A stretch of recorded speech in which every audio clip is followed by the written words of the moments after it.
अगर आपको यह वीडियो पसंद आया हो तो लाइक करें, शेयर करें और हमारे चैनल को सब्सक्राइब करें। बहुत समय पहले जब भगवान बुद्ध अपने शिष्यों के साथ एक गांव में ठहरे हुए थे, वहां एक अमीर और अहंकारी व्यक्ति रहता था। वह बुद्ध के विचारों को नहीं मानता था और उनका अपमान करने का अवसर खोजता रहता था।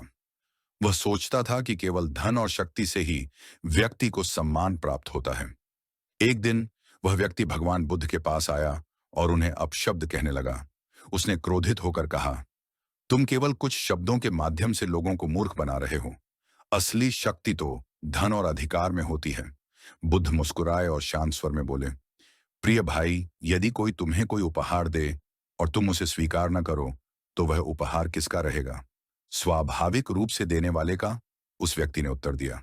बुद्ध ने कहा, तो इसी प्रकार यदि कोई अपशब्द कहे और हम उसे स्वीकार न करें, तो वे शब्द उसी व्यक्ति के पास रहेंगे जिसने उन्हें कहा है। इस उत्तर को सुनकर वह व्यक्ति स्तब्ध रह गया। उसे एहसास हुआ कि बुद्ध के विचार कितने गहरे हैं। इसके कुछ दिनों बाद वही व्यक्ति बीमार पड़ गया। जब बुद्ध को यह पता चला तो वे स्वयं उसे देखने के लिए उसके घर गए। वह व्यक्ति बहुत आश्चर्यचकित हुआ और बोला, मैंने आपका अपमान किया था, फिर भी आप मेरी देखभाल करने आए हैं। बुद्ध ने उत्तर दिया, क्रोध को क्रोध से नहीं जीता जा सकता। केवल करुणा और प्रेम ही क्रोध को समाप्त कर सकते हैं। हम सभी एक दूसरे के सुख दुख के साथी हैं। यह सुनकर उस व्यक्ति की आंखों में आंसू आ गए। उसने बुद्ध के चरणों में गिरकर क्षमा मांगी और कहा, आज आपने मुझे सच्चा ज्ञान दिया है। अब मैं समझ गया कि धन और शक्ति से अधिक महत्वपूर्ण प्रेम और सम्मान है। भगवान बुद्ध हमेशा सिखाते थे कि सच्चा सम्मान केवल बाहरी शक्ति से नहीं मिलता, बल्कि हमारे आचरण से प्राप्त होता है।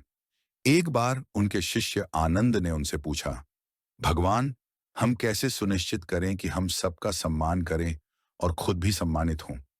बुद्ध ने कहा, यदि तुम चाहते हो कि लोग तुम्हारा सम्मान करें, तो पहले तुम्हें दूसरों का सम्मान करना होगा।